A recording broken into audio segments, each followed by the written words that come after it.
Sa mundo ng politika sa Pilipinas, hindi na bago ang makakita ng mga sikat na artista na sumasabak sa eleksyon.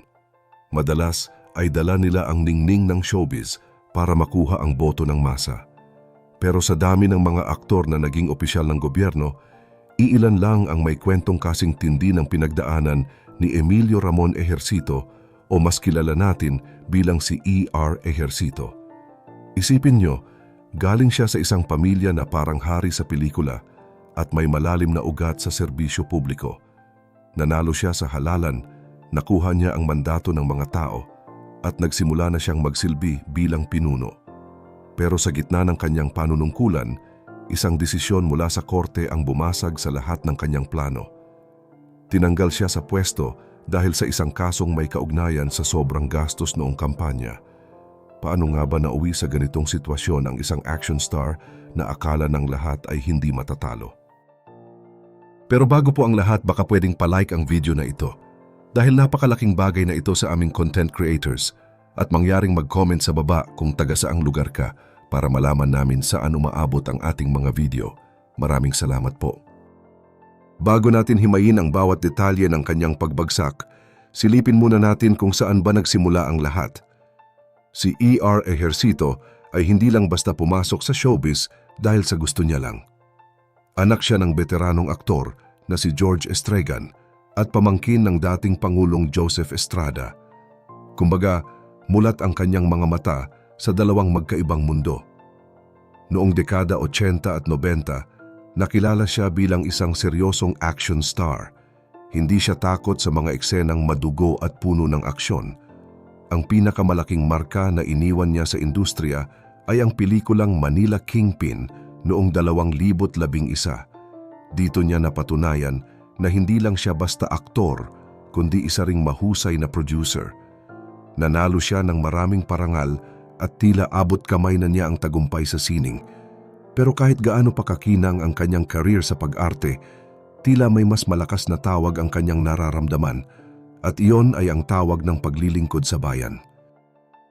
Dito na nagsimulang magbago ang takbo ng kanyang buhay. Mula sa pagiging mayor ng Pagsanjan hanggang sa pagiging gobernador ng Laguna, ipinakita ni E.R. na may kakayahan siyang mamuno. Mahal siya ng marami niyang taga-suporta dahil sa kanyang kakaibang estilo ng pamumuno na parang eksena rin sa pelikula. Balikan natin ang taong 2001 kung kailan ginawa ni E.R. Ejercito ang isa sa pinakamalaking desisyon sa kanyang buhay. Hindi lang ito basta pagtanggap ng bagong role sa pelikula, kundi ang pagpasok niya sa totoong mundo ng politika. Tumakbo siya bilang mayor ng Pagsanjan, Laguna. Para sa marami, hindi na ito nakakagulat dahil nga kilala ang kanilang pamilya sa larangang ito. Gamit ang kanyang kasikatan sa showbiz, nakuha niya agad ang atensyon at tiwala ng mga botante. At gaya ng inaasahan ng karamihan, nanalo siya at nagsilbi bilang mayor mula 2001 hanggang 2010. Sa loob ng halos 9 na taon na iyon, ibinuhos niya ang kanyang lakas sa pagpapalakas ng turismo sa kanilang bayan.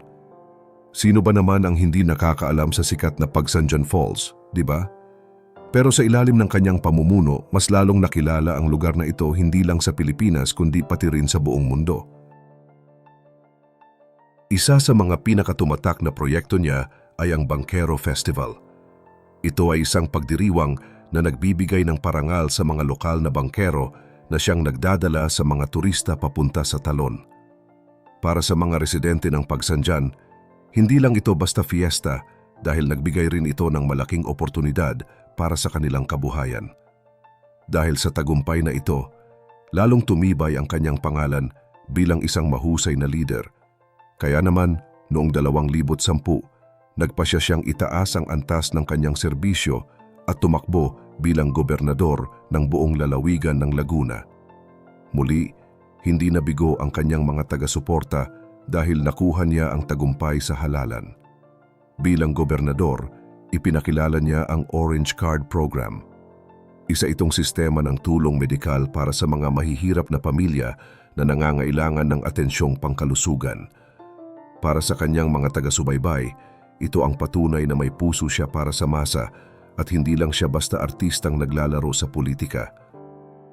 Ngunit sa gitna ng lahat ng tagumpay na ito, doon na pumasok ang pinakamaitim na bahagi ng kanyang political career. Noong taong 2014, isang desisyon mula sa korte ang naging mitya ng kanyang pagkakatanggal sa pwesto. Napatunayan kasi na noong eleksyon ng 2013, lumampas siya sa limitasyon ng gastos para sa kanyang mga advertisement sa kampanya. Ayon sa batas ng ating bansa, kailangang maging patas ang labanan kaya may itinakdang budget lang ang bawat kandidato. Pero base sa naging hatol, lumabis ang nagasta ni ER kaya naman tuluyan siyang pinababa sa pwesto bilang gobernador. Kahit na masakit ang pangyayari, hindi pa rin siya sumuko.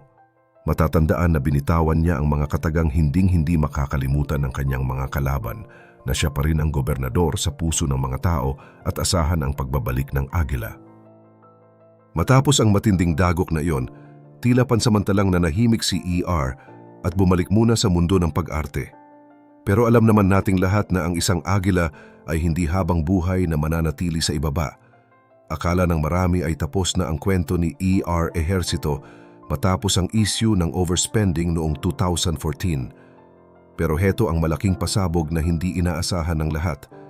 Nitong nakaraang eleksyon ng 2015 ay muli siyang sumabak sa politika at nakuha ang matamis na panalo bilang mayor ng Pagsanjan.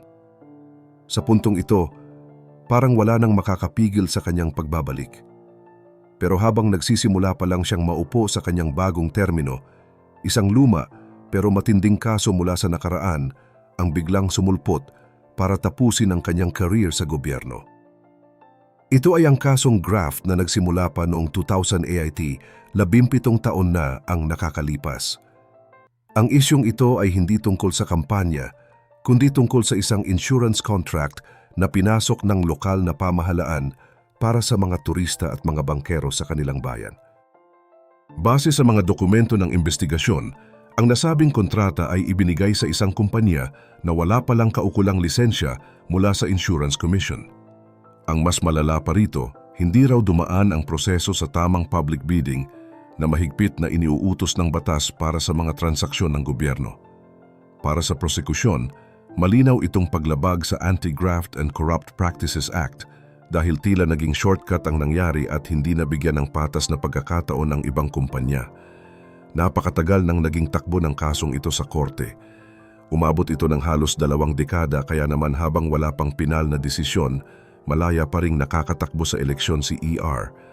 Pero ang swerte niya ay tuluyan ng naubos noong huling bahagi ng 2025. Naglabas na ng pinal at huling hatol ang Korte Suprema. Pinagtibay nila ang naunang desisyon ng Sandigan Bayan na nagsasabing guilty si ER Ejercito sa kasong graft. Ang sentensya sa kanya ay hindi lang basta multa dahil pinatawan rin siya ng 6 hanggang 8 taong pagkabilanggo. Pero ang pinakamasakit na bahagi para sa isang politiko ay ang tinatawag na perpetual disqualification. Ibig sabihin nito, habang buhay na siyang bawal humawak ng anumang posisyon sa gobyerno, kahit pa barangay kagawad o simpleng empleyado. Dahil sa pinal na hatol na ito, tinanggal siya sa pwesto bilang mayor ng Pagsanjan kahit kakapanalo pa lang niya sa nakaraang halalan. Ang kanyang vice-alkalde na ang automatikong pumalit para ituloy ang serbisyo sa bayan. Para sa mga kritiko, ito ay patunay na kahit gaano pakalakas ang hatak mo sa masa o kahit gaano ka pakasikat na artista, hindi ka pa rin makakatakas sa kamay ng batas. Pero para sa kanyang mga tapat na taga-suporta, ang nangyaring ito ay isang halimbawa ng kung gaano kahirap at kakomplikado ang sistema ng hustisya sa ating bansa.